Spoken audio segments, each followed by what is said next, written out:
Good morning. Myself Shagila Devi, Assistant Professor in Rohini College of Engineering and Technology. Today we are going to discuss the subject CS8602 Compiler Design. In Compiler Design, today we are going to discuss Unit 1, that is Introduction to Compilers. The outcome is, on successful completion of this module, the student should be able to illustrate the concept of compiler and its pre-processes. So first we are going to discuss what is compiler. So what is the main objective of a compiler is it converts the high level language to a low level language. So when you are defining a compiler, compiling is a software which converts a program written in high level language, that is a source language, to lower level language, which is called as object, target or machine language. That is, the main objective is it converts a high level language into a low level language. If there is an error, it indicates the error also. So we have two different kinds of compiler. One is cross compiler, another one is source to source compiler. What is cross compiler means? That runs on machine A and produces the output for another machine B means, which is called as the cross compiler. It is capable of creating codes for a platform other than the one which the compiler is running. That is, if you are running in a machine A means we can produce the output for the machine B. Next is source to source compiler, which is otherwise called as transcompilers or transpilers, is a compiler that translates the source code written in one programming language into a source code of another programming language. That is high level to high level. That is, it converts the programming language in one source code to another programming language. And next, we are going to discuss about the language processing system. So in language processing system, first is we are going to give the input as a high level language that is given as the input to preprocessor, which converts that into a pure high level language. The pure high level language is given as the input to compiler, which converts that into an assembly language code. This assembly language code is given as the input to assembler. The assembler converts that into a relocatable machine code. After getting the relocatable machine code, the loader or linker, which converts that into an absolute machine code. First, we must know what is high-level language. The high-level language is close to human. That is, easily the human can understand the language, which consists of the hash define, hash include directives. That is, it's a preprocessors we have. So always the tag represents the preprocessor directives. So if you're having a language with these kind of preprocessor means we can say it is a high level language. And next is preprocessor.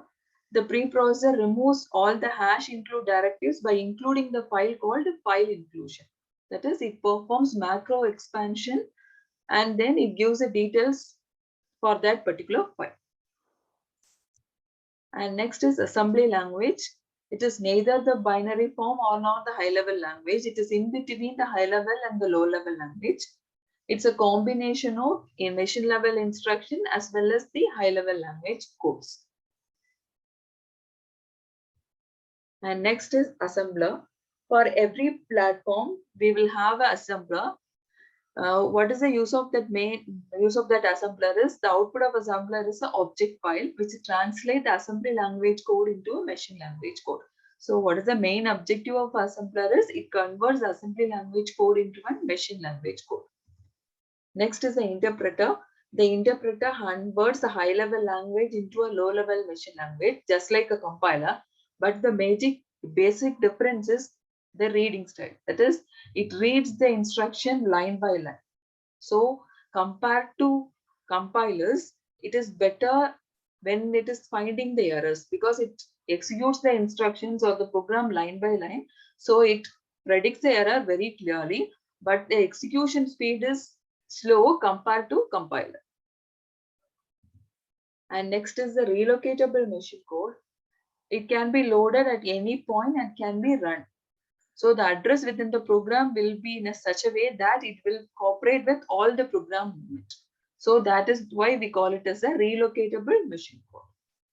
Next is a loader or linker, which converts the relocatable machine code into an absolute code and tries to run the program, resulting in a running program.